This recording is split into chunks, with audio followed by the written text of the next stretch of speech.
Human nga sila misunod sa uhag ni Lapu-Lapu City Mayor Jonard Ahonghan nga magpatuli ang mga kalalakinhan nga wala pa natuli nga nagpagidaron og 20 anyos pataas og makadawat kini og 10,000 pesos matag usa kanila. Human sa maong tuli sesyon isip bonus sa mga kalalakinhang maisugon nga magpatuli. Nasayran nga libreng tuli nagsugod kinitong Hulyo 26 og mahuman kini karong adlaw Hulyo 28, 2023 didtong dapita sa may Hopes Dome, Barangay Gunob. Nasayran usab nga ang tulo ka batanong lalaki nagpangidaron og 22, 25 og 28 anyos. Din gikalipay usab nila nga dadawat ang 10,000 pesos isip bonus sa ilang pagpatuli.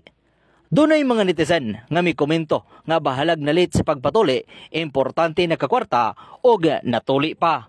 Saktong balita ni kamigong Richard Lumayno sa DXMB 104.7 Music Best Radyo Sakto Pagadian.